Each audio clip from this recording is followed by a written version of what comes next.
Hey guys, what's up? Welcome back to my channel. Today I'm continuing with my Beatles series where I'm listening to some of the solo albums from the Fab Four, and today we have made it to John Lennon and Yoko Ono's fifth studio album called Double Fantasy from 1980. It's also John's seventh and final album released during his lifetime. The album marked John's return to recording music full-time following his 5-year hiatus to raise his son, Sean. John was inspired to return to music by Paul McCartney upon hearing his 1980 single Coming Up from McCartney 2. John deemed the song a good piece of work. According to Paul, the track prompted John to return to recording later that year. In the middle of 1980, John embarked on a sailing trip from Newport, Rhode Island to Bermuda. During the journey, his yacht encountered a prolonged severe storm. Most of the crew succumbed to fatigue and seasickness except John, who was eventually forced to take the yacht's wheel alone for many hours.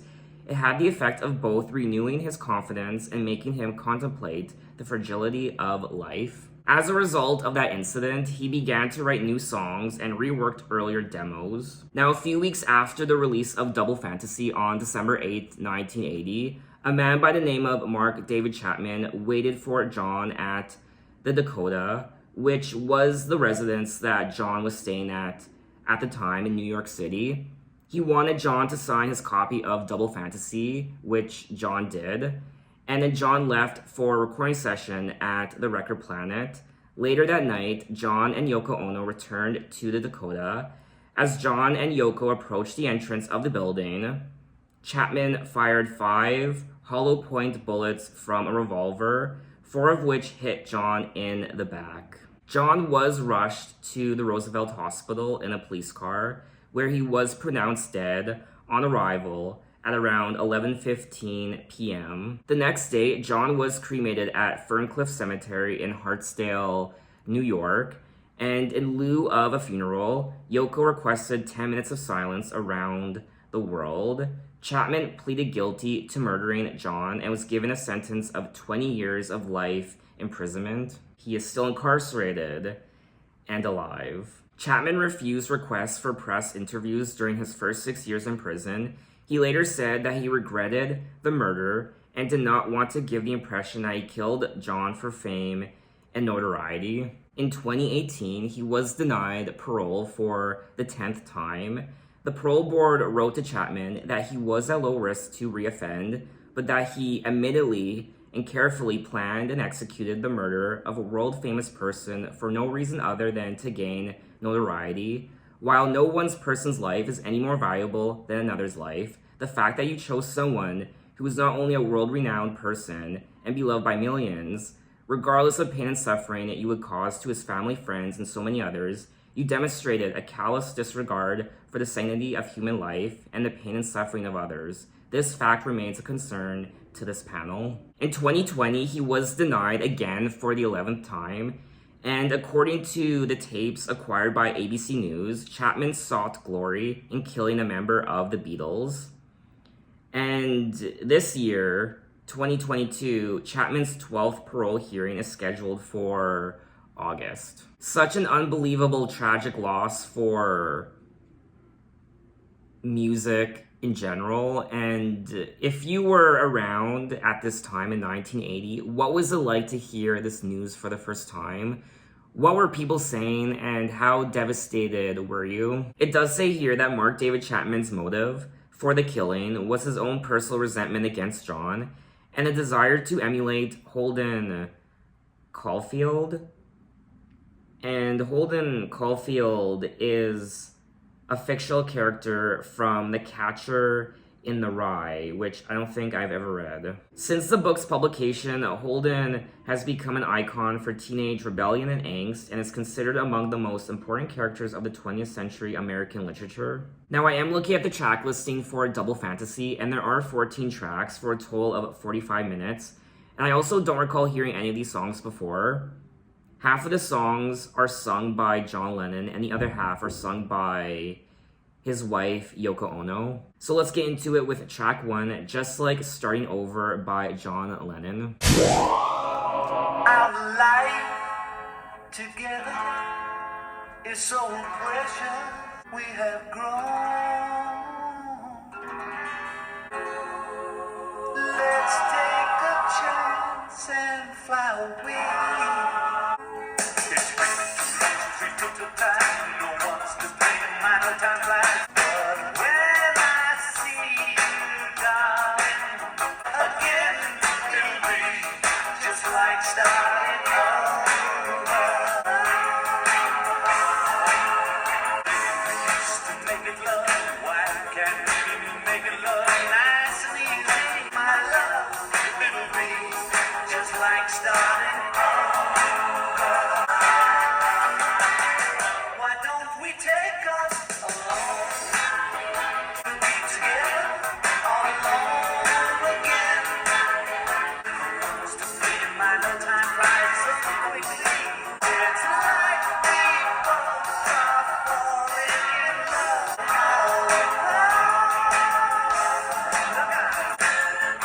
It's so precious together. Let's take a chance and fly away.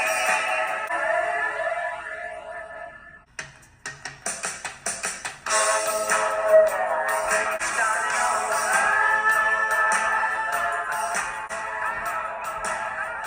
over. That was track 1, Just Like Starting Over. And this was nice. I'm gonna be honest, I wasn't really feeling it initially the first minute or so. It's one of those songs that had to gradually grow on me, and then towards the end, I actually did grow to quite like it. It sounds quite different from his other 2 albums I listened to, Plastic Ono Band and Imagine, which he released in the early 70s. I won't lie though, at times this song did remind me of an Elvis track. The overall production and even John's vocals. I don't know if that was intentional or just purely coincidental. Our life together is so precious together. We have grown. Although our love is still special, let's take a chance and fly away somewhere alone. It's been too long since we took the time. No one's to blame. I know time flies so quickly, but when I see you, darling, it's like we both are falling in love again. It'll be just like starting over. This was a very special track. It's very feel-good and loving. I mean, just looking at the album artwork itself, John and Yoko are leaning into each other and giving each other a kiss, and you could tell this is going to be a different kind of album. It's probably going to be filled with love and just love. Now, this was released as the lead single from the album. It was John's final single released in his lifetime. Just Like Starting Over was the first new recording John had released since he left the music industry in 1975. It was chosen to be a single by John, not because he felt it was the best track on the album, but because it was the most appropriate following his 5-year absence from the recording industry. He referred to the song as the Elvis Orbison track, as he tongue-in-cheek impersonated their vocal styles. I actually don't know who Orbison is. Roy Orbison was an American singer-songwriter and musician known for his impassioned singing style, complex song structures, and dark emotional ballads. He performed while standing motionless and wearing black clothes to match his dyed black hair and dark sunglasses, which he wore to counter his shyness and stage fright. Oh. I definitely need to check him out now. I quite liked the overall production of this track, and I liked also the backing vocalists, and overall, I had a good time, and I would listen to it again. Anyway, though, let's move on to track 2, Kiss Kiss Kiss by Yoko Ono.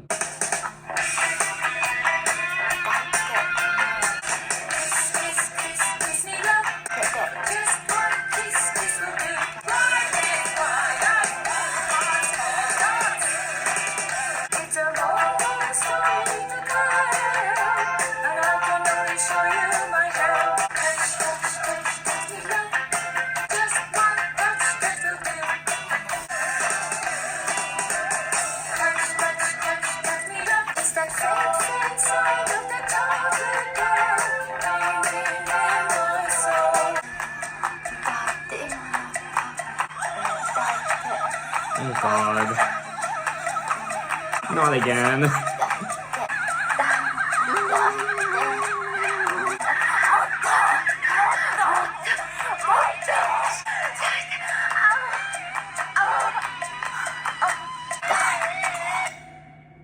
Double fantasy, I don't know about that.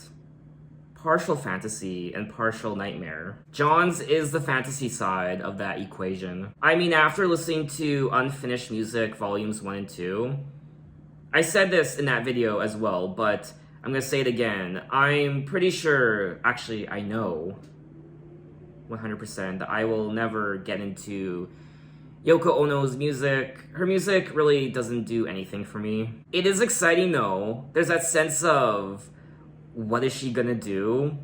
So even though I don't typically enjoy listening to her music, there's still that sense of, what is she gonna do? What sorts of sounds is she gonna make?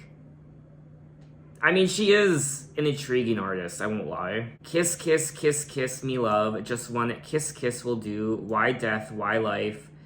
Warm hearts, cold darts, kiss, kiss, kiss, kiss, love. I'm bleeding inside. It's a long, long story to tell, and I can only show you my hell. Touch, touch, touch me, love. Just one touch, touch will do. The disco and new wave influenced song features Yoko gasping heavily and appearing to reach orgasm, which pretty much happens in every single one of the songs I've listened to by her up until now.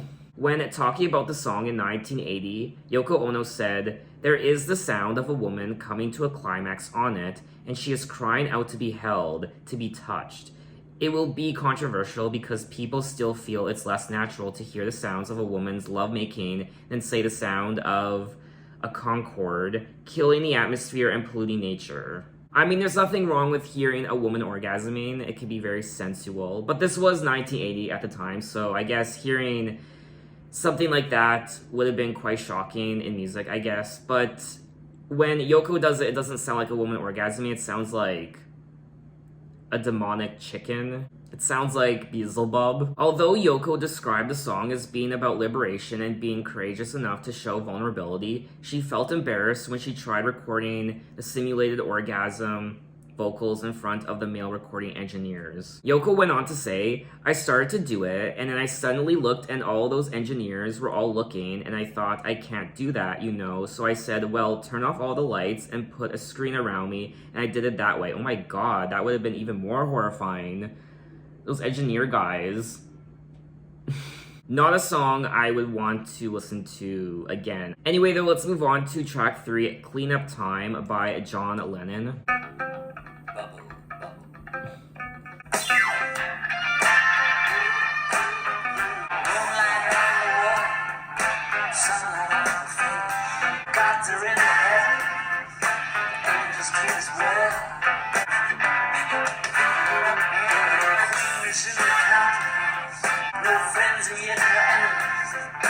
Absolutely free. Now it begins. Clean up time. Clean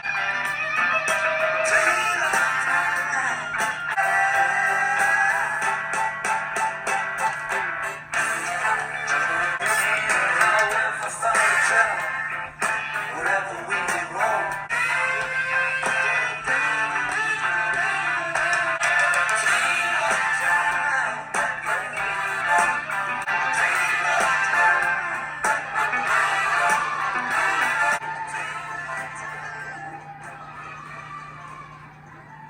That was track 3, Cleanup Time, and I love the overall instrumental of this track, in particular, the horns. Moonlight on the water, sunlight on my face, you and me together, we are in our place, the gods are in the heavens, the angels treat us well, the oracle has spoken, we cast the perfect spell. The queen is in the counting house, counting out the money. The king is in the kitchen, making bread and honey. Now it begins, let it begin, cleanup time, however far we travel, wherever we may roam, the center of the circle will always be our home. I wasn't crazy about this song. I do prefer track 1, just like starting over this one.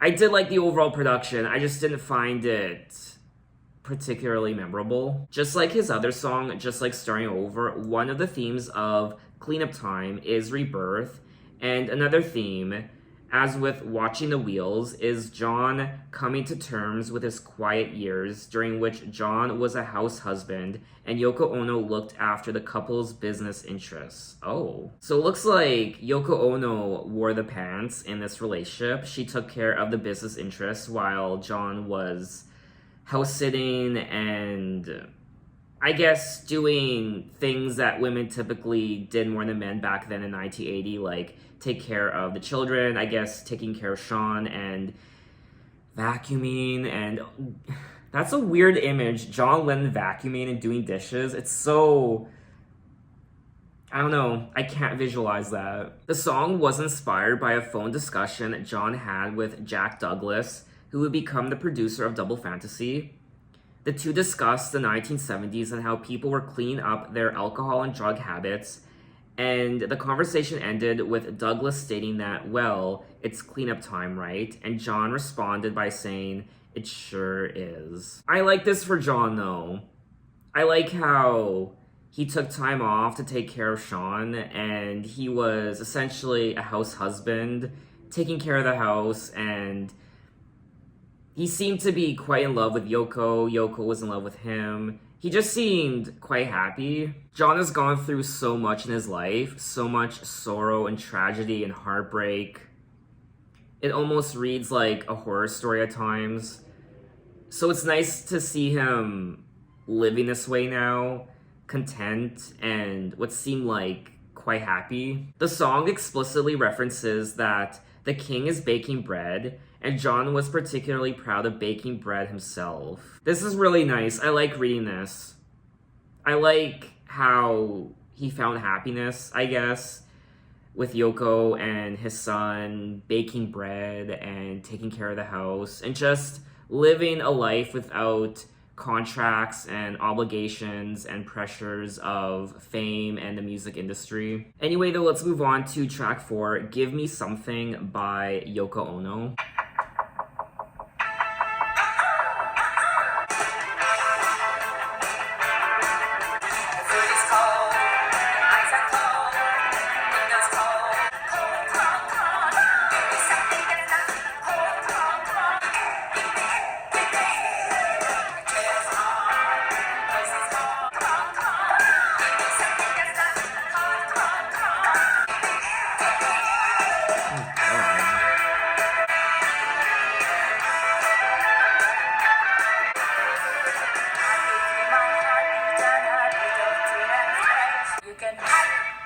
That was track 4, Give Me Something.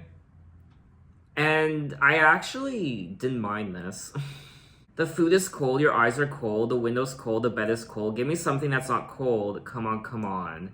The chair is hard, your voice is hard, the money's hard, the living's hard. Give me something that's not hard, come on, come on. I actually kind of liked her vocals on this track, I won't lie. And I like the overall production. Yoko stated in an interview that Give Me Something was written as feeling that I had about society. We're all getting very cold now as a society. She further explained the song's theme of coldness to Spinner, which is, Spinner was an online music and entertainment service. Okay. And she said, I remember I was envisioning a gray, cold city with people walking with hands in their pockets and putting the collars of their coats up. The song became Yoko Ono's 4th consecutive #1 hit on the Billboard Hot Dance Club chart. Really? Oh, there were remixes of this track. I mean, I do have a preference for this track, Give Me Something, over her prior track, Kiss, Kiss, Kiss. Anyway, though, let's move on to track 5, I'm Losing You by John Lennon.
that was track 5, I'm Losing You.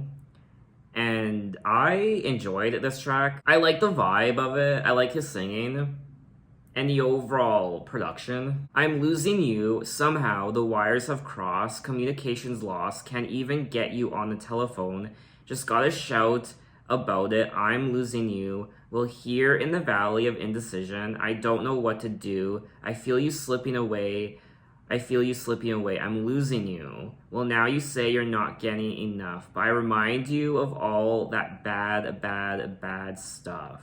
So what the hell am I supposed to do? The song was written in Bermuda in June of 1980 after several attempts by John to call his wife, Yoko, who remained in New York. His annoyance became a jumping off point for a deeper examination of the state of his marriage. Just because she wasn't answering the phone back in New York, he was calling, why isn't she answering? The lyrics acknowledge that the relationship is in trouble, and John admits that he has hurt his wife, but he also resents the fact that she won't let him live down his mistakes. He also claims that those mistakes occurred long ago. Now, it actually looks like at one point this song was planned to be a single, but after John's murder, it was shelved as being eerily inappropriate. I like this track. I liked everything about it, essentially. I like the story of the song. I like his singing. I like the overall composition, so I wouldn't mind listening to the song again. But let's move on to track 6, I'm Moving On by Yoko Ono.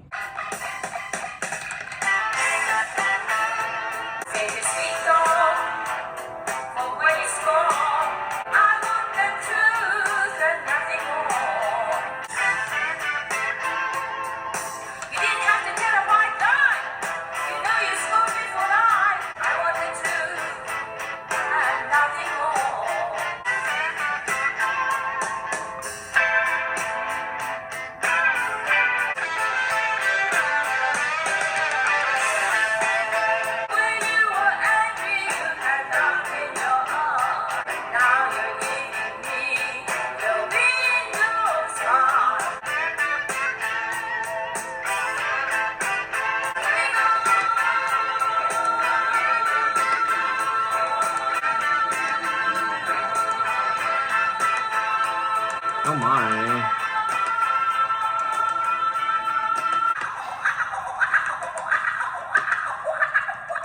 Well, I was about to say, out of all the Yoko Ono songs I've heard, this one sounds the most normal, I guess, until I heard the last 10 seconds. She had to throw in that little extra bit of eccentricity. There was also that one note she hit towards the end. It just kind of kept going on and on and on. And then that progressed into the monkey orgy sounds. Save your sweet talk for when you score. Keep your Monday kisses for your glass lady. I want the truth and nothing more. I'm moving on, moving on. You're getting phony. You didn't have to tell a white lie. You know you scored me for life.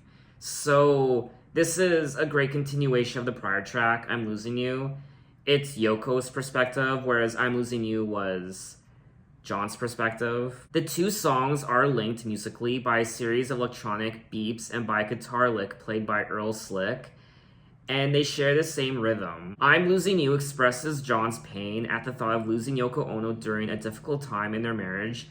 I'm Moving On also addresses the possible loss of their relationship, but expresses her feelings of independence and willingness to say farewell. So it looks like this album isn't just about the love in their relationship. They were actually going through some very difficult times, and there was even a point where they considered breaking up, I guess. Yoko accuses her lover of being false, objecting to his window smile, and warns him that she has no desire for intimacy, with lines such as, "Don't stick your finger in my pie." The song is about the sense of, well, I've had enough, I'm moving on. I did like the song in the context of the album Double Fantasy, but it's not really a song I would want to listen to again. And this goes back to what I said already about how I'm just not the biggest fan of Yoko Ono's music. But she for sure is a one of a kind. Anyway though, let's move on to track 7, A Beautiful Boy, Darling Boy by John Lennon.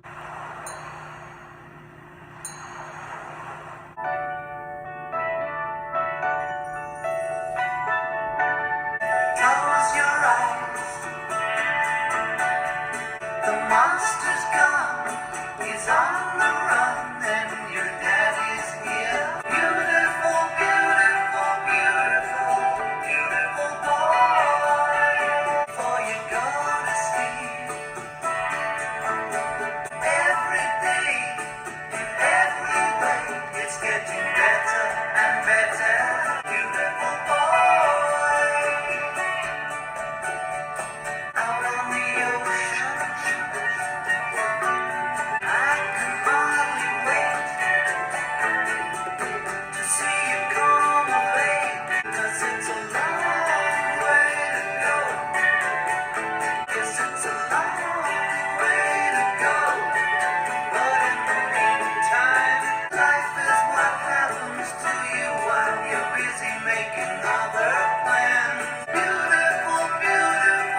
It's getting better and better.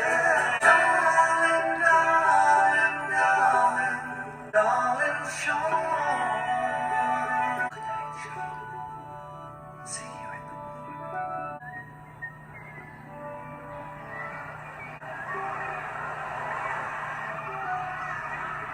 That was track 7, Beautiful Boy, Darling Boy. And this was, of course, quite beautiful.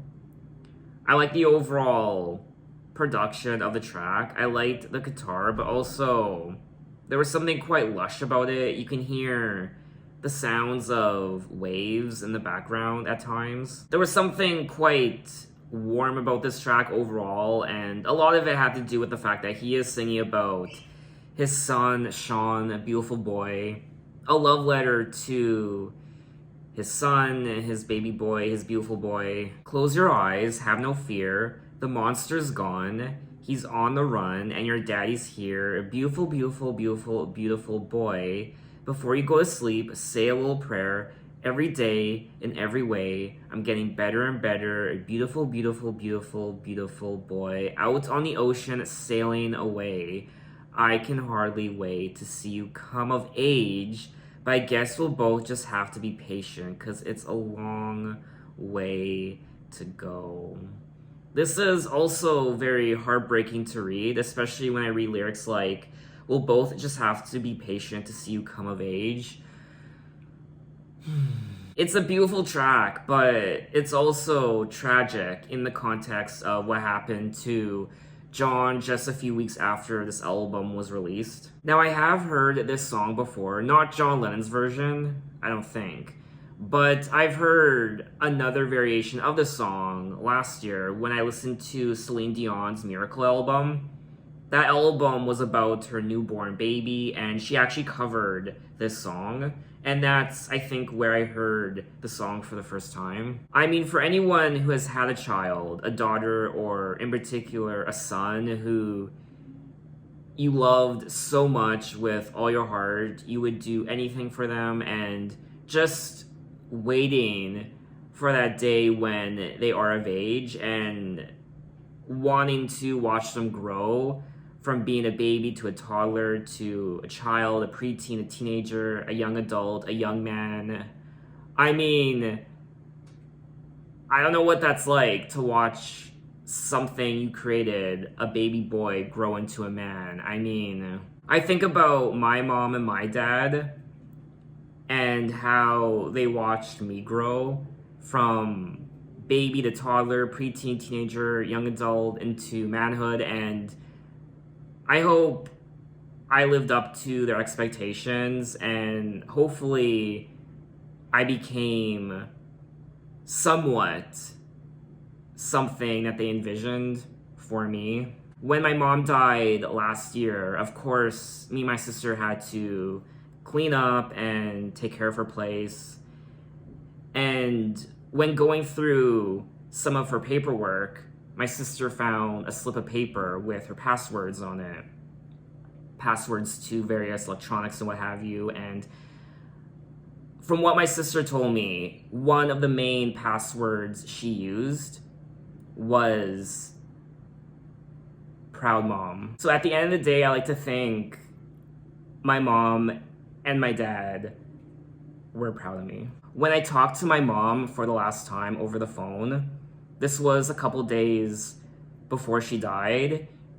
She had to be moved to the hospital because she could no longer stay in her house. My sister was actually taking care of her, and it came to the point where my sister couldn't take care of her anymore. And my mom could barely talk. The cancer spread to her brain, and I said goodbye to her over the phone. And the last thing I said to her was, the greatest gift you gave me was me being proud of the man I became, and I wouldn't have become the man I am today if it wasn't for you, and that was the greatest gift you gave me. And that was the last thing I said to her. And it was also the last thing I told my dad. The day he died, the last time I talked to him. And I keep kicking myself because why did I have to wait until the day they died to tell him that? It was something I should have told him a long time ago and I never did. But anyway, let's move on to track 8, Watching the Wheels by John Lennon.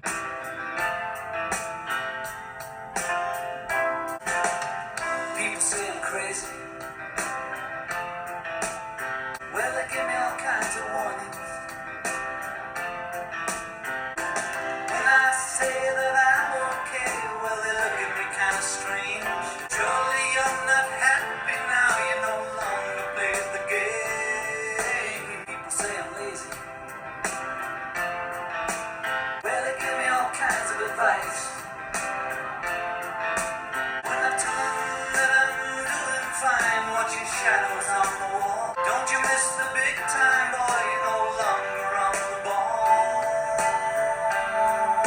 I'm just sitting here watching the wheels go round and round. No longer riding on the merry-go-round. I just have to let it go. People ask me questions. Well, I tell them there's no problem. Well, they shake their heads and they look at me as if I've lost my mind. I'm just sitting here watching the wheels go round and round. No longer riding on the merry-go-round. I just have to let it go. I just have to let it go. That was track 8, Watching the Wheels. And I loved this track. It's one of my favorites on the album. I loved the overall composition. People say I'm crazy doing what I'm doing. Well, they give me all kinds of warnings to save me from ruin. When I say that I'm okay, well, they look at me kind of strange. Surely you're not happy now. You no longer play the game. People say I'm lazy, dreaming my life away. Well, they give me all kinds of advice designed to enlighten me. When I tell him that I'm doing fine, watching shadows on the wall, don't you miss the big time, boy, you're no longer on the ball. So perhaps this song is about what John's life had become during this time, the birth of Sean, his new family life with Yoko, him not being in the recording industry for the later half of the 70s, and he took a break, and perhaps people are saying that he's now lazy and he's changed, and doesn't he miss it? Doesn't he miss making music and how he used to be? In Watching the Wheels, John addresses those who were confounded by his house husband years, 1975 to 1980, during which he retired from the music industry to concentrate on raising his son Sean with Yoko. Because God forbid a father take time off from his career to raise his son. I'm sure there are many men out there who would love to take time off from work, not just a little bit of time, but 5 years to raise their child, their son. Unfortunately, a lot of men can't do that. I love this song so much. Like I said, it's one of my favorites, and I thought it was, I don't know, I thought it was gorgeous to listen to. I'm just sitting here watching the wheels go round and round. I really love to watch them roll. No longer riding on the merry-go-round. I just had to let it go. Anyway, though, let's move on to track 9, Yes, I'm Your Angel by Yoko Ono.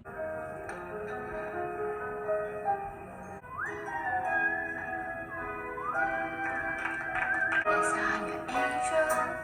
I'll give you everything. So make a wish and I'll let it come. You're my fairy. You gave me everything. La la la la la. We believe in pumpkins.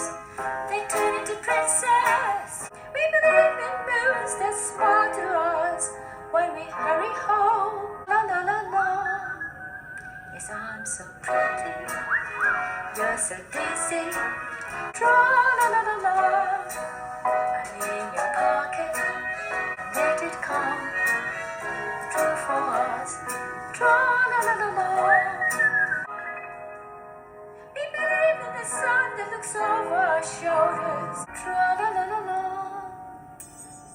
Yes, our hearts are one. Tra-la-la-la-la. Happy birthday, my love, I'm an angel. La la la la la. That was track 9, Yes, I'm Your Angel, and this was quite cute. It's also quite normal, I guess, when it comes to Yoko Ono standards. It was very pretty and whimsical. It reminded me of Disney, Alice in Wonderland. Has that childlike playfulness to it. Yes, you're my fairy. You give me everything I ever wanted from life. We believe in pumpkins that turn into princesses and frogs that turn into princes. We believe in moons that smile to us when we hurry home before midnight strikes. Tra-la-la. I also liked the overall production of this track.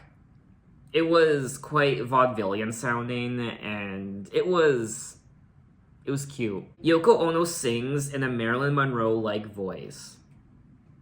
Oh, okay. Oh, I get it. Marilyn Monroe, happy birthday. She does say happy birthday, my love, Marilyn Monroe. Happy birthday, Mr. President. Okay, I'm putting two and two together. People complimented Yoko's vocals on this track in comparison to her banshee wails. Yes, her iconic banshee wails.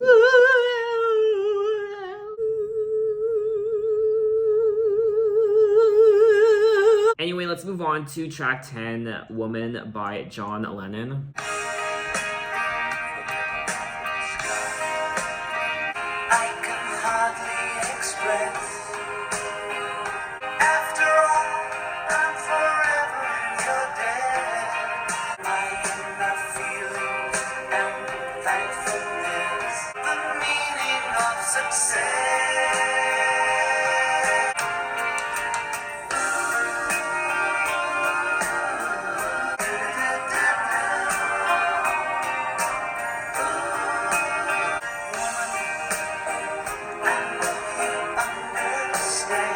Please remember, my life is in your hands. However distant, don't keep us apart. After all, it is written in the stars.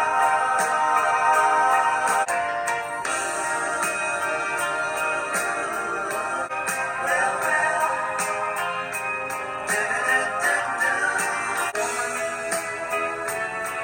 please let me explain.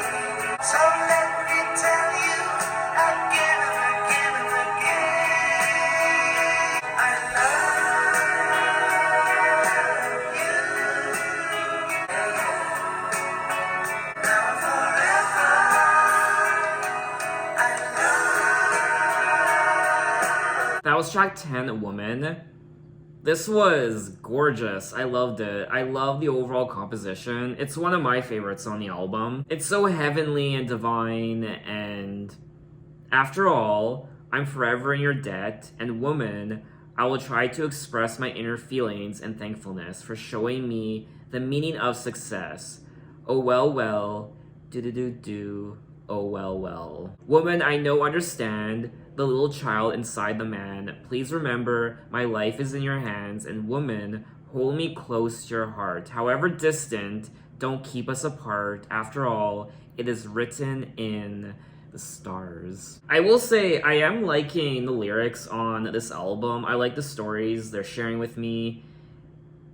It's full of love and just being in this relationship, their new son, their new child, and John taking time off from his career, and also the lows of the relationship as well, the frustrations, but also the love. And it's a very honest and truthful album. The song was chosen by John to be the second single from Double Fantasy. John wrote Woman as an ode to his wife Yoko Ono and to all women. John said that the song came about because one sunny afternoon in Bermuda, it suddenly hit me what women do for us.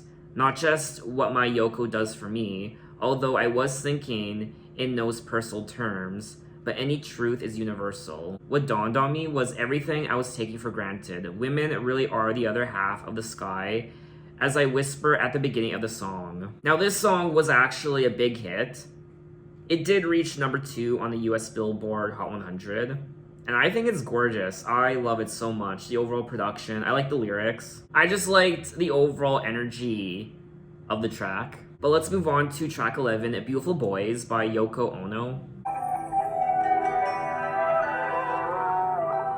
You're a beautiful boy with all your little toys. Though you're only 4 years old, even when you're smiling, please never be afraid. You're a beautiful boy with all your little toys, and you're now 40 years old. Don't ever be afraid to fly.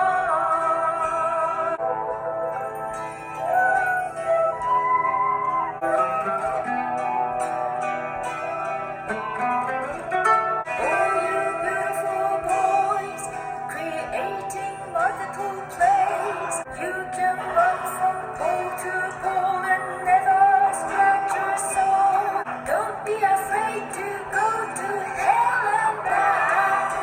Don't be afraid to be afraid.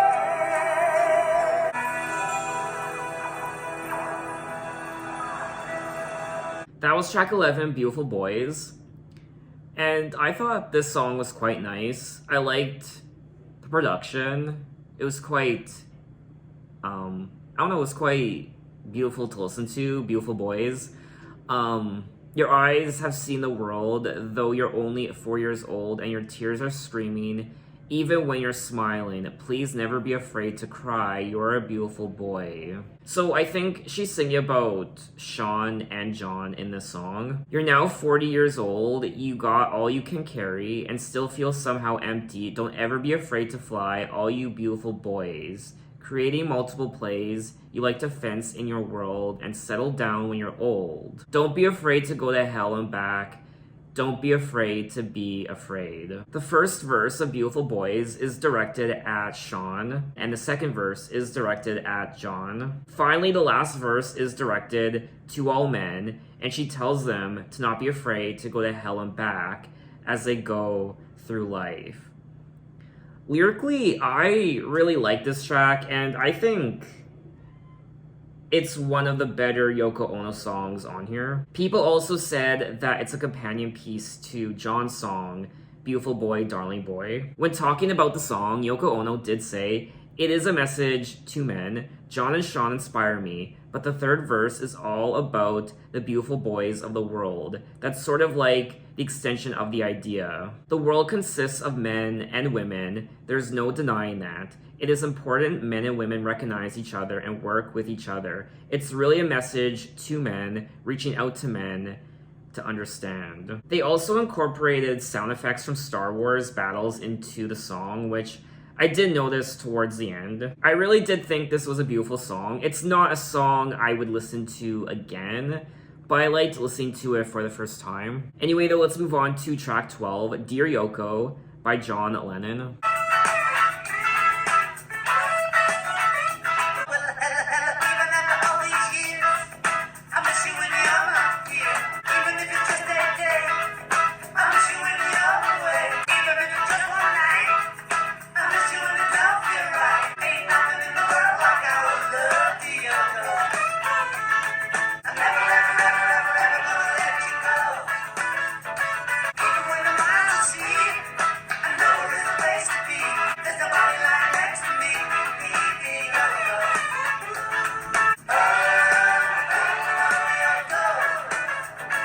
Without you, I'm a one-track mind, my dear Yoko.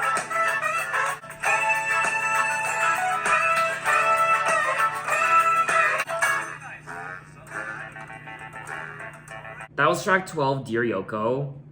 And this was a cute song. I really don't have a lot to say about it. It's pretty self-explanatory. He's singing about, obviously, his love for Yoko. After all is really said and done, the two of us are really one. The goddess really smiled upon our love, dear Yoko.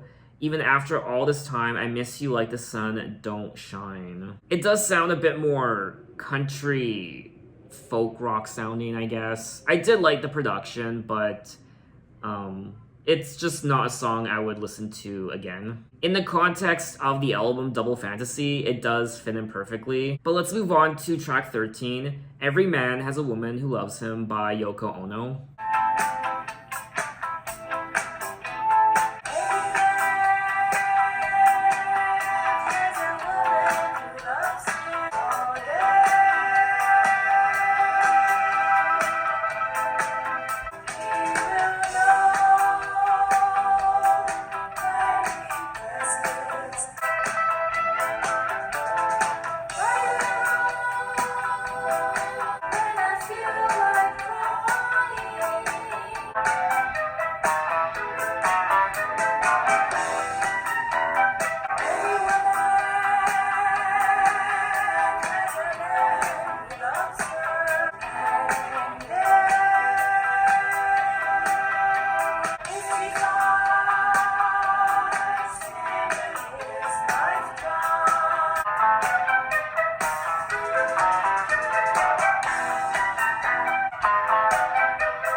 That was track 13, Every Man Has a Woman Who Loves Him. And this song did absolutely nothing for me. I thought it was quite boring. And there's nothing memorable about this track. Every man has a woman who loves him. In rain or shine or life or death, if he finds her in this lifetime, he will know when he presses his ear to her breast. Every man has a woman who loves him. If he finds her in his lifetime, he will know. So yes, the lyrics are very sweet, but it's whatever. But we have made it to the end of the album, track 14, Hard Times Are Over by Yoko Ono. It's been easier now. Hard times are over. Inside, you and I watching each other, crossing buses, the place that people go by. Oh no, in each other's eyes, the hard times are over.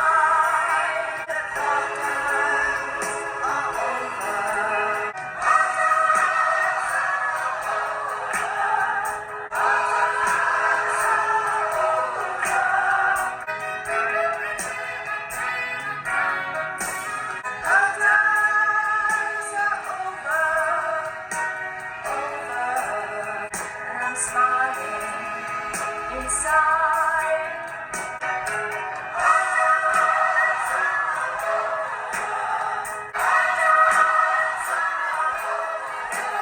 That was track 14, Hard Times Are Over. And this was a nice way to wrap up the album. Lyrically, it's been very hard, but it's getting easier now. Hard times are over for a while. The leaves are shining in the sun and smiles inside. Or I should say, and smiling inside. You and I watching each other on a street corner. But we don't care. We want to know in each other's eyes that hard times are over. Hard times are over. It's been very rough, but it's getting easier now. I really wish it was just John Lennon singing this song. I feel like, I don't know, it makes more sense for John Lennon to sing the final song on this album, the opening song and the closing song. I probably would have liked this song more if it was just John singing it. But because it was Yoko, I mean, she was okay, I guess, but this just wouldn't really be a song I would want to listen to again. I feel like it would have been a lot more powerful if it was just John singing. So that was all 14 tracks of Double Fantasy by John Lennon and Yoko Ono. And I enjoyed listening to this album. I learned a lot about John during this time in his life. The birth of his son, Sean, and how he took a break from the music industry during the late 70s, mid to late 70s, to care for Sean and be a house husband. I learned a lot about John and Yoko's relationship in listening to this album. The ups and downs, the frustrations, but also the immense love they have for each other. Not just each other, but their son also. It does kind of seem like John started leaving the past behind him And he was embracing being a father and a house husband, making this new music with Yoko. One can only wonder what John's music would have been like into the 80s and 90s, Y2K, even the 2010s. Or maybe he would have stopped making music. He would only release an album once in a while. I don't know, was he willing to push aside the fame and celebrity that came with being John Lennon? And would he instead embrace the quieter life of being a husband and a father? Upon its release, the album stalled on music charts and received largely negative reviews from music critics. However, following John Lennon's murder 3 weeks after its release, the album became a worldwide commercial success and went on to win the 1981 Grammy Award for Album of the Year. In subsequent decades, the album has been viewed favorably, with John's songs in particular garnering praise as some of his finest. I don't know if these songs are considered some of his finest, because I haven't listened to all of his solo albums yet, so I don't really have an opinion on that, but the songs I did hear on this album from John, I quite liked, and they were very pleasant to listen to, and I would definitely listen to quite a few of them again. I do think at times, though, the songwriting on this album can get a bit tedious when it comes to his marriage and singing about Yoko and love, and I don't know, at times it can get a bit redundant, I guess. I also enjoyed some of Yoko Ono's songs. To be honest with you, I really wouldn't listen to any of her songs again, but I did like listening to some of them for the first time. I did like, lyrically, some of her songs. I like what she had to say. I also, at times, enjoyed her singing, but I'm still not a fan of her music. But in the context of the album and the story they're telling, I think the songwriting from both sides, Yoko Ono and John Lennon, complement each other quite well. I also liked quite a few of the compositions on this album. I liked the overall instrumental of quite a few of these songs. I also enjoyed John's vocals on this album. I thought his vocals were great. I don't know, he just seemed happy. I'm looking at the album artwork right now for Double Fantasy, and he just seems so content with life. But it was snatched away from him, his life, and we will never know what he would have done going forward. Or maybe we have an inkling of what he maybe would have done, but we really don't know. And poor Sean, what he had to go through, and Yoko Ono as well. The publicity of it all, and the lies, and the media coverage, and the speculation. I mean, it must have been a nightmare. But also the heartache from Beatles fans, John Lennon fans, and what they had to go through. It says here that a couple Beatles fans or John Lennon fans actually committed suicide after hearing the news. So I asked you this at the beginning of the video, but what was it like? What was the landscape like when it came to finding out about John Lennon's murder? But next week, I will be wrapping up my part 2 series of listening to some of the solo albums from the 4 Beatles. I will be wrapping up this part 2 with McCartney 3, which was released in 2020. So it's going to be very interesting. And I personally think this is the best way to wrap up this part 2, is listening to the most recent album from one of the Beatles. So look out for that video next week, and thanks for watching, guys. You can find me on Twitter, you can find me on Instagram, you can message me and say, hey, how are you? And I will see you next time. Take care.